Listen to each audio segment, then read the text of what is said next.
देखने के बाद अनिल दुबे का खून सूख गया है, लेकिन केपी मलिक आज बोलेंगे। मलिक साहब, स्वागत आपका। मैं आपसे जानना चाहता हूं, मैंने ऐसा कौन सा नाजायज प्रश्न इनसे पूछ लिया कि ये भड़क गए मेरे ऊपर? अनिल दुबे बताओ, मैं गलत कहा? केशव मौर्य जाएंगे, नामांकन कराएंगे, इनके नेता ना आएंगे और कह रहे सब मीडिया नहीं डिसाइड करेगी। अरे क्यों नहीं करेगी भाई, बताइए मलिक साहब। अरे मित्र अनिल दुबे जी से गलत सवाल है आपका। देखिए, राष्ट्रीय लोकदल के राष्ट्रीय अध्यक्ष हैं जयंत चौधरी, तो वो अपने समकक्ष के साथ जाएंगे ना। तो कल प्रधानमंत्री की रैली बिजनौर में भी है, चांदपुर में, और अमरोहा में भी उनकी रैली है कल। उसमें जयंत चौधरी रहेंगे मोदी जी के साथ। तो आप क्या चाहते हैं कि वो हर एक के साथ आ जाएं? वो किसी मंत्री के साथ, छोटे कार्यकर्ताओं के साथ जयंत चौधरी घूमे? आप क्या डिमोशन कर रहे हैं यहाँ पे अनिल दुबे जी का? तो आज हम अनिल दुबे जी के साथ हैं और बहुत अच्छा किया जयंत चौधरी ने। सर आपने तो यूटर्न मार दिया सर। ऐसे ही होना चाहिए, समकक्ष के साथ आएंगे ना।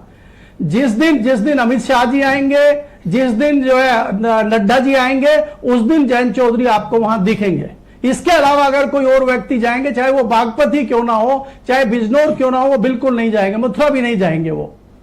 और मैं आपसे ये जानना चाहता हूं कि ये समाजवादी पार्टी में ये मुरादाबाद और रामपुर जो कांड हुआ आज मीडिया की सुर्खियों में है, ये क्या कंट्रोल विहीन बात है या समाजवादी पार्टी में गुटबाजी अब सर पे आ गई है?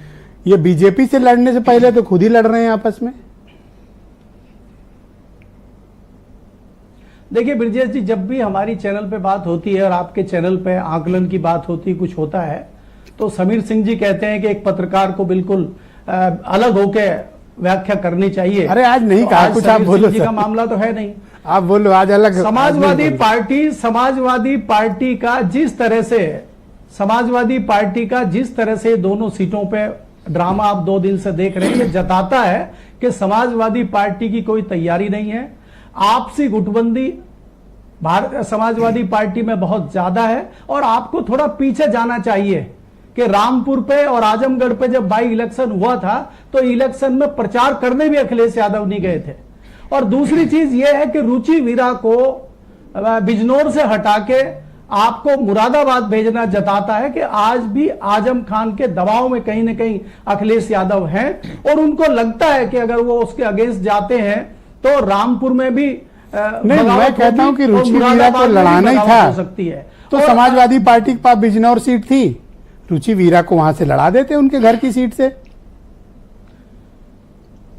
ब्रजेश जी, रुचि वीरा की बातचीत बहुत पहले से बिजनौर में ही चल रही थी, लेकिन बिजनौर में रुचि वीरा लड़नी नहीं चाहती हैं क्योंकि उनको लगता है कि वो सीट हारने के लिए है, जबकि उनको संभावना लगती है कि समाजवादी पार्टी की सीट है मुरादाबाद, तो वहां से आसानी से जीता जा सकता है। रुचि वीरा ने हाथ खड़े कर दिए थे बिजनौर पे, इसलिए आजम खान ने उनको मुरादाबाद की सीट दिलाई है। और आपने ट्वीट के बारे में तो बता ही दिया है कि कभी रामपुर रियासत के अधीन मुरादाबाद नहीं रहा है, तो अभी आ गया है।